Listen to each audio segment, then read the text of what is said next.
Okay, magandang gabi po sa lahat ng ating mga taga-subaybay. Live na live po tayo ngayon mga kaibigan dito sa Popsi TV and of course sa Travel with McCoy. And ngayon masasaksihan natin ang paglalighting or pag-iilaw ika nga ng watawat dito sa My Torch Hotel. But bago yan, so if I'm not mistaken, naghihintay tayo ng ating ambassador na papunta na rin dito. And DJ Rico, can you tell us about this Torch Hotel? Ano ba yung kasaysayan ng hotel na ito at bakit nandito tayo ngayon?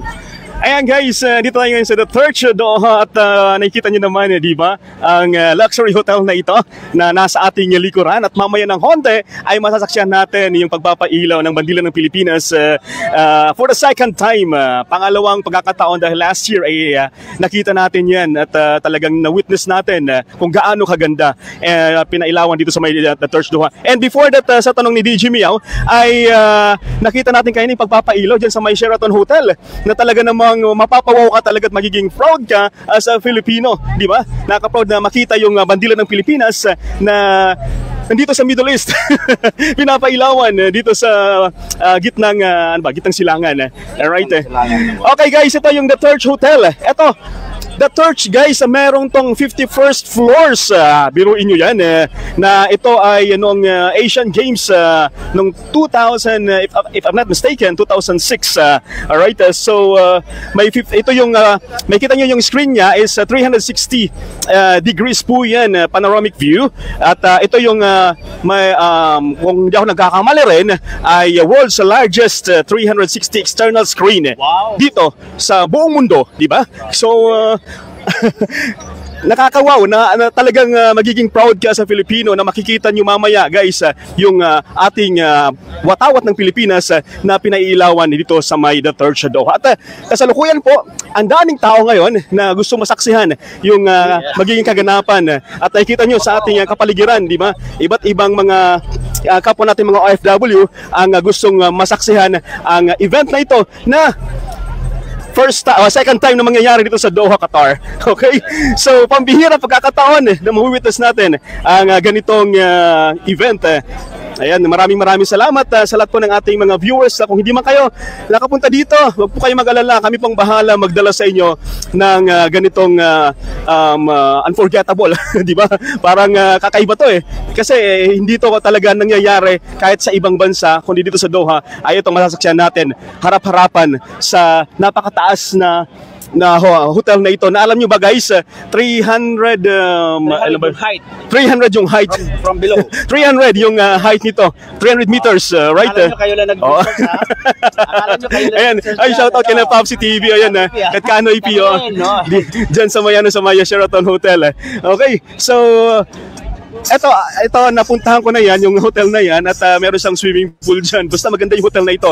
Kung makakapunta kayo sa Doha, ay huwag niyo pong kakalimutan puntahan yung The Torch Doha at itry nyo rin at sigurado mapapaw kayo. Guys, ito, tingnan nyo, may picture taking na nangyayari dito ngayon sa ating mga kababayan.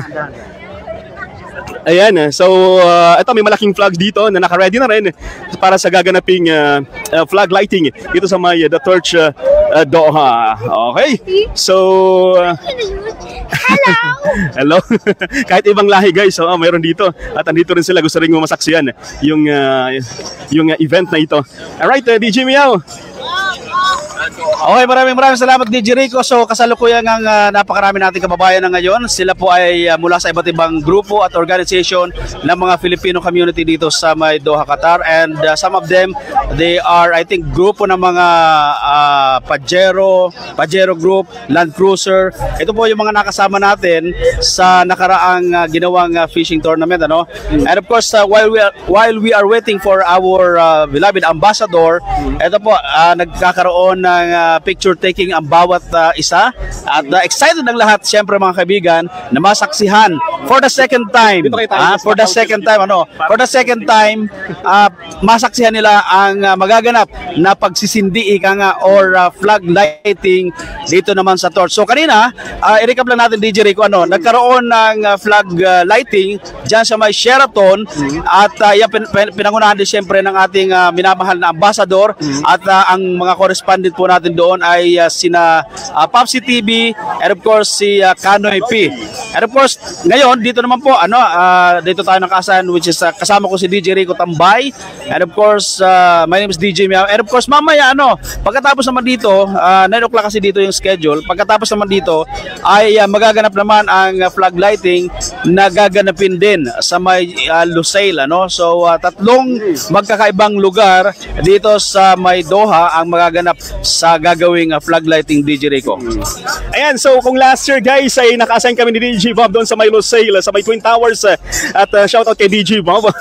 Nasa Lusail po yan, mamaya po yung 9:30 naman. At ngayon kasalukuyang talagang na-excite yung ating mga kababayan na nandito ngayon sa may The Church Doha para masaksihan ang flag lighting dito na nagaganap sa ating likuran. Okay? So ilang minuto na lang ba at di ba? parang yung energy talaga parang nasa Pilipinas ka lang. Pag nakita mo yung mga kapwa-OFW, kapwa-Pilipino na ganitong kasaya, ganitong energy kahit mainit, kahit nagpapawisan at kahit ang init ngayon dito ngayon sa Doha ay talaga namang nagbigay ng kanilang oras para masaksihan ang ganitong event na ito. Alright, so inaantay lang natin, ilang minuto na lang ba? Yeah, so we are still waiting for our beloved ambassador. So for the meantime, I think yung mga iba't ibang grupo nga ng mga members ng Pajero, Land Cruisers at iba pang mga motorista, grupo ng mga Filipino motorista dito ay andito nagkakagulo hindi sa dahil nag-away-away, nagkakagulo dahil sa kasiyahan. And of course, mga kaibigan, narito ang kapanapanabik na matutunghayan natin. And ayan sa pangunguna ito ng chairman ng PID para sa Arat na, si Mr. Jair. Ayun, busy si Mr. Jair, Meron ginagawang video dito yung yes, nagkakaroon ng video sila nagtitaping sila. Okay? So I think na kanina nga DJ Rico nasaksihan natin yung kanina sa may Sheraton. Medyo mainit ngayon dito sa may sa may Torch. But okay lang, parang kahit napakainit, parang wala yung init pag ganitong nakikita mo yung ating mga kapwa-OFW na yung excitement, 'di ba? Kasi Independence Day talagang malaya na tayo for 333 years. Yes. So diba? 1898 if I'm not mistaken. 1898 at tayo naging malaya na at sa mga Kastila. So nasa 126 na tayo na taon na kalayaan, So talagang makasaysayan ang mga ginaganap ng Independence Day celebration hindi lang dito sa Doha kundi sa iba't ibang panig ng daigdig, So kaninang umaga syempre sinimulan ang almusal ng bayan sa may Philippine Embassy, And syempre pinangunahan niya ng ating mahal na ambassador. And of course, we acknowledge the presence of Balitang Q also. Nandito ang Balitang Q. Kasama rin natin at syempre ang mga kababayan natin na andito pa rin sa mga oras na ito at nagkukumpulan, nagpipicture taking at again, sabik na sabik sa gagawing flag lighting. And again, sa mga nanonood ngayon, please keep on sharing and wag po kayong mag-alala, this is not the last place na magkakaroon ng flag lighting. Right after here in Torch, magkakaroon din sa may Lusail, at syempre makakasama din natin ang ating mga correspondent doon mula sa Pinoy Impact Creators. Okay? And of course, mga kaibigan, tuloy-tuloy pa rin ang pagdami ng mga kababayan natin dito. Medyo nakakatuwa. Kahit medyo mainit, ay hindi alintana, talagang nakakatuwa, Kitang-kita nyo naman kung gaano karami ang mga kababayan natin na andito sa ngayon. So, thank you so much sa mga nag-share at mga nanonood sa mga oras na ito. Ayan, habang tinututok ng ating video kapar na si DJ Popoy, ay nakita natin yung bandila ng Pilipinas. Kung napapansin nyo, ay mayroong kulay blue at may kulay red po dyan sa ating bandila. At ito ay, ayan, meron muna silang dito. O, di ba? Mayroon silang video na ginagawa dito. Papakinggan po natin, guys. Ayan, maligayang araw ng kalayaan. Mahal kong Pilipinas ang kanilang binabanggit dito. At ito ay nangyayari ngayon dito sa May the Torch Doha. Iba't ibang organization guys yung mga nandito ngayon na ating nasasaksihan. Mahal kong Pilipinas. Maligayang araw ng kalayaan, mahal kong Pilipinas at talagang nakaka-proud. It's 126. Oh, pakinggan natin guys.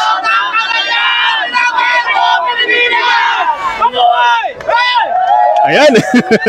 Ayan ang TNBFF at iba pang mga organizations na nandito ngayon na nakiki-celebrate on our 126 Independence Day. At balik tayo dun sa mapa. Sa mapa tuloy sa bandila ng Pilipinas. Di ba? Ganon ka-excite. Yung puti na nakikita nyo guys ay ito ay napapahiwatig ng kalinisan. Habang ang hugis at sulok naman ay nagpapahiwatig ng pagkakapantay-pantay. So yung kulay blue naman dyan na ating nakikita yung asul ay kapayapaan at pagkakaisa, habang ang pula ay katapangan ng bawat Pilipino na pinaglawan ang sariling bansa. Okay? So ang araw naman ay malaking hakbang na ginawa ng mga Pilipino para makamit. Okay, ito na si Ambassador at bigyan natin yung mikropono kay DJ Mio. Okay, sa kasalukuyan mga kaibigan, kakarating lang po ng ating mahal na Ambassador. And if I'm not mistaken, live na live pa rin tayo napapanood mga kaibigan at masasaksihan natin ang pagpapailaw ika nga ng watawat. Okay? So nandito na po ang ating Ambassador at mamaya siguro kakausapin natin at alamin ang masasabi niya tungkol sa nagaganap na ito at sa mga magaganap pa mamaya. So ito ay siyempre pinangunahan ng paghahanda siyempre ng ating mahal na imbahada dito sa Doha, Qatar. Okay, so DJ Rico, ano nga yung kanina sinasabi mo tungkol sa tungkol sa flag, di ba? O kasi nakita natin sa ano natin, sa flag natin ay merong mga tawag doon yung sinag, di ba? So yung sinag pala na yan ay nagre-represent ng 8 probinsya. 8 probinsya na unang naaklas sa laban sa Espanya. So, yan yung, alam nyo ba kung ano yung mga probinsya na yan? Ayan, shout out sa mga taga nasa Maynila, Bulacan, Pampanga, Tarlac, Batangas, Laguna, Cavite at Nueva Ecija. So, sila po yung mga unang mga probinsya na nag-aklas noong... Okay, so, eto, ilang minuto na lang ba, DJ Mel? So I think isang minuto na lang ba? Of course, nandito ang chairman ng So 1 minute na lang. Yes. 19 PM mga kaibigan at mag-iilaw na at magdi-display ang watawat ng Pilipinas dito sa tinaguriang pinakamalaking 360 external screen sa buong mundo. Yes. Okay, which is Torch Hotel. Yeah. So andito siyempre mga kaibigan ang ating chairman ng Aratna for PID chairman Mr. Gyrex. Ano po yung masasabi mo sa kaganapang ito? Okay, magandang gabi sa bawat isa, kalayaan. So yan. So, ayan na. 3, 2, 1. Happy Independence Day! Okay. 1, 2, 3, go!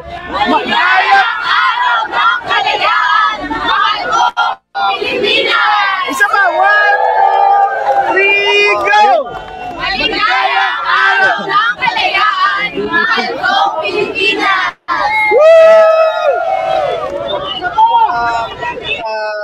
Nakikita na po natin ang live na pagpapailaw naman sa The Torch Aspire Zone Al-Waab area. So yan, nandiyan na din po ang chairman, si Sir Gyrex, na dati din nag-organize ng PID 2023. Yes, yan. So yan, nakaka-proud, grabe. Yung pinaka... Kabayan na talaga tuwang-tuwa dito sa ating display. Okay, DJ po ay pakita ang ating mga kababayan and mamaya, baka kausap natin mamaya yung ating ambassador, So, andito po ang mga taga-embassy and of course ang ambassador natin. Andito silang lahat. So, nakakatuwa at napakaraming tao yata dito, So, mukhang nag-enjoy ang ating mga kababayan. So mamaya makakapanayam natin ang ating beloved ambassador para magbigay ng munting mensahe para sa ating mga kababayan o para sa nagaganap na ito, And of course, mga kaibigan, tuloy-tuloy pa rin tayo sa ating ginagawang live para dito sa flag lighting and magandang gabi po sa lahat ng mga nanonood ngayon. At maraming salamat po sa lahat ng mga nag-share at nanonood sa mga oras na ito. And habang hinihintay natin ang picture taking ng ating mga kababayan with Philippine Ambassador to Qatar, Ma'am Lilibet Puno, ay atin pong siyempre papakita ulit ang mga kaganapan dito. So, DJ Rico, ano pa ba ang ating dapat pakaabangan pagkatapos nito? Ayan guys, so ngayon nakita nyo, nasaksihan natin, di ba, ang ginawang pagpapailaw dito ng watawat ng Pilipinas. And later on naman at 9:30 naman, abangan nyo po dyan sa may Twin Towers, sa may Lusail naman. At makasama natin yung ating mga kasamahan sa Pinoy Impact Qatar. Ayan, Pinoy Impact Creators naman ang ating mga kasama dyan sa may Lusail. Okay. So ngayon merong group picture na nangyayari at eto ang daming Pilipino. Ayun, parang sarap sumama doon, di ba? So sa mga nandiyan guys nandito ngayon sa Doha, Qatar, ay pwede pa kayong humabol kung dito lang kayo sa may Villaggio Mall. Oo, yung mga kasamahan nyo, kung may kakilala kayo na sa Villaggio, ay pambihirang pagkakataon na ito na ating masasaksihan na ang ating bandila ay pinaiilawan dito sa may The Church Doha.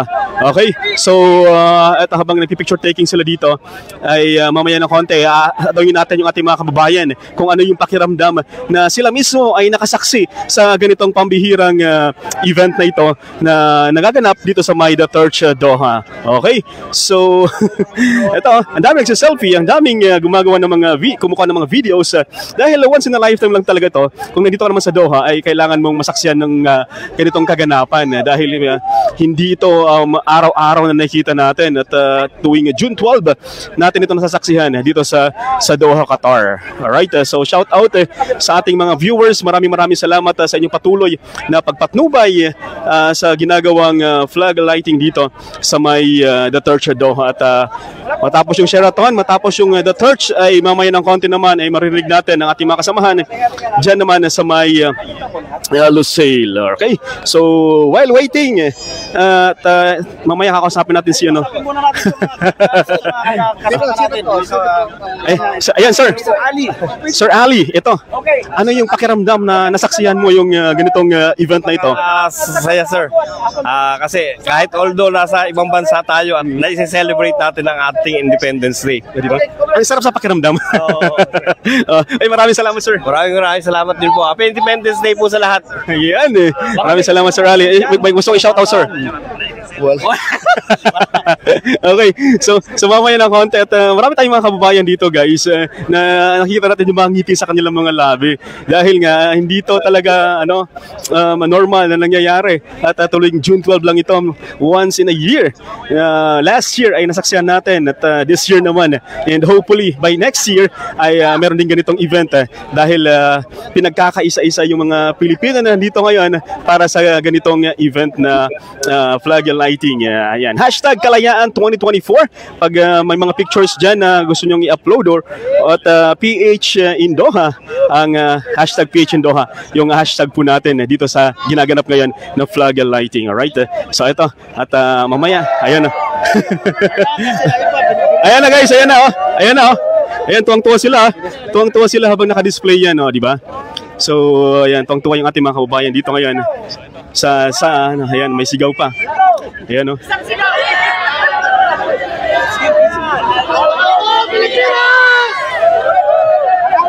Ayan.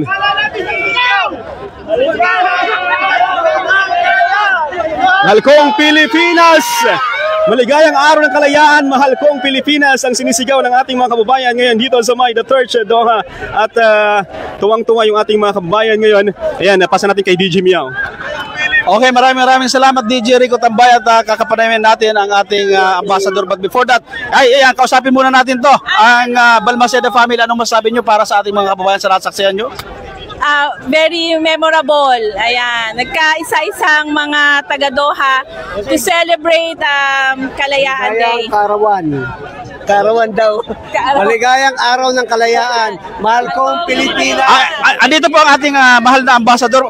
Ma'am, congratulations po and Happy Independence Day. Maraming salamat sa lahat ng Pinoy na pumunta dito ngayon para manood ng lighting ng Philippine flag.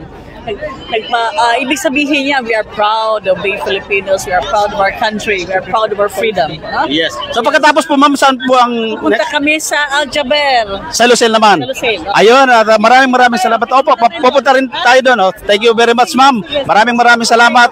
Yan po ang ating minamahal na ambassador, Ma'am Lelevit Puno, ano? And thank you so much sa ating mga kababayan na nagpunta dito. At nagmamadali, ano?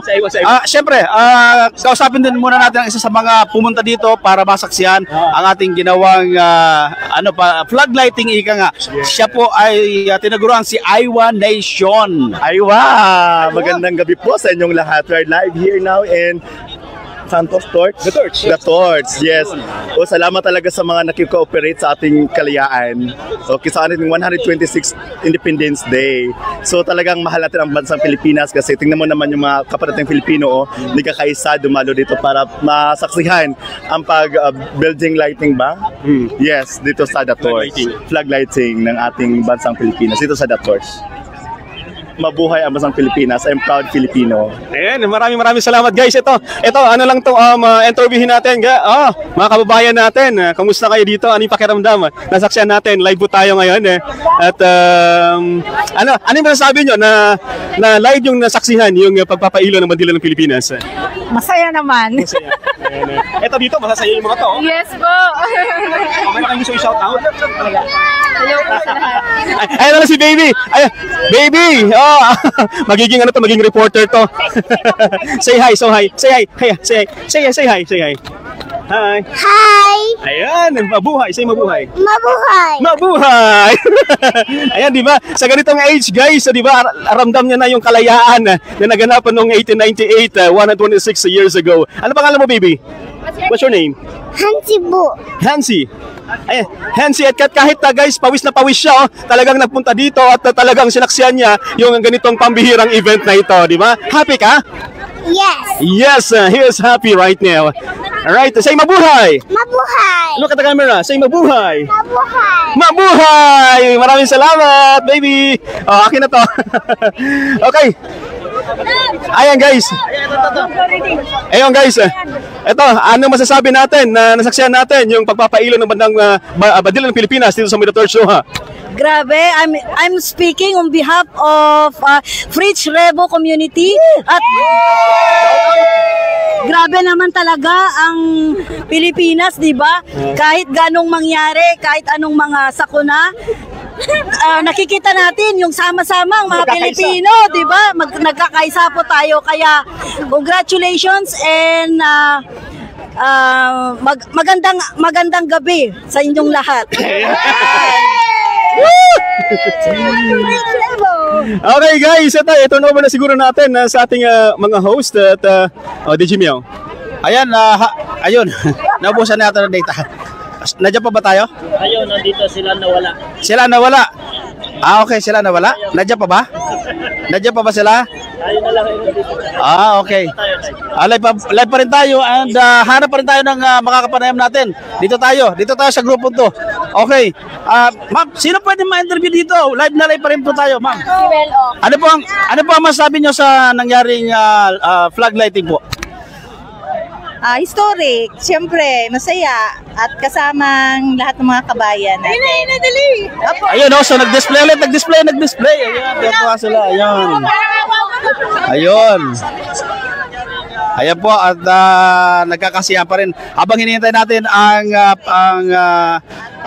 flag lighting naman sa May Lucel, pamayat-maya magkakaroon tayo ng mga sort of interview dito sa ating mga kababayan kung saan nandito sa May Torch Hotel pa mismo, So papunta pa lang po doon ang ating mahal na ambassador sa Lucel, and I think after 10 minutes baka andun na yon. So medyo malapit lang naman, and kaya talaga nagkukumahog siya para lang mapuntahan ang tatlong kaganapan mula sa iba't ibang lugar dito sa Doha. And kanina nga 8:30 nangyari ang kauna-unahang flag lighting dyan sa may Sheraton, and sinundan po bandang alas 9 GS dito sa may Torch Hotel, at ang pinakalas po ay mangyayari doon sa may Lucel mismo. Okay, so andito, kausapin muna natin siyempre ang pinaka-chairman ng PID ulit. Ito. Hello. Happy Independence Day to everyone! Tayo ay Pilipino, taas no, ipagmalaki natin sa buong mundo at saka dito sa Qatar. Okay, so let's continue yung burning desire na ipagmalaki natin bilang Pilipino. Okay? Alright, mabuhay ang lahing Pilipino, mabuhay ang Pilipinas. Yes. Okay. Maraming salamat, Mr. Chairman. And of course, andito naman, kausapin naman natin, President ng Monkeys on Two Wheels po, President ng Monkeys on Two Wheels. Puro po kami Pinoy at susuporta po kami sa celebration ng ating Araw ng Kalayaan. Maraming salamat po. So ano po ang masabi nyo sa nangyaring flag lighting dito sa My Torch Hotel? Actually, first time namin eh. Mas masaya pala to. So, sana next year kasama ulit kami. Masaya. Marami pa kaming members na hindi nakasama ngayon kasi kahapon lang kami nasabihan. So sa 28, sasama kami sa parade na gagawin sa somewhere. So sama kami doon, Monkeys on Two Wheels. Okay, sa tingin mo, sir, at kailangan natin ituloy-tuloy ito taon-taon dito sa Doha? Oo, lalo na yung ibang hindi nakakaalam na masaya pala yung ganitong klase ng celebration. Dapat malaman nila para. So ano sa tingin nyo, sir, ang kahalagahan ng ginagawang ito? Siguro Para sa mga OFW? kasi syempre namimiss din natin ang Pilipinas. Alam mo yun, lagi lang natin nakikita lahat sa balita, sa TV. So at least nagagawa natin dito yung celebration kahit wala tayo, kahit malayo tayo. Okay, maraming salamat. And of course, ito. Pangalan. Sir Romel Julio po, sir. Anong grupo? Monkeys on Two Wheels, sir. So ano masabi nyo sa nangyaring flag lighting nito? Medyo mainit pero masaya. Sama-sama mga Pilipino. Yan. So ilang miyembro ba ang 30 plus. Nasa 30 plus. po kami, 35 Oh, ang active. puro mga yayamanin, ano? Hindi naman, sir. Hindi naman. Tama lang. Puro utang po yung mga motor namin. Puro utang. Oh, kayo pala yung magsibayad na kayo. Hindi pa naman bayad na eh. Ito kaibigan natin to, paningiti. Oh, ito marami tong pera. Ano masasabi mo? Ano masasabi mo? Maligayang araw ng kalayaan. Kamusta yung pizza ba? Ganun ba yung maligaya talaga? Maligayang maligaya. Okay, maraming salamat kaibigan at kami po ay magbabalik mamaya. Ibabalik na po natin ang microphone siyempre sa mga anchors natin dyan sa may studio natin para masaksihan naman natin ang kaganapan dyan sa may Lusail mismo. No? Maraming salamat and once again, Happy Independence Day sa lahat ng ating mga kababayan.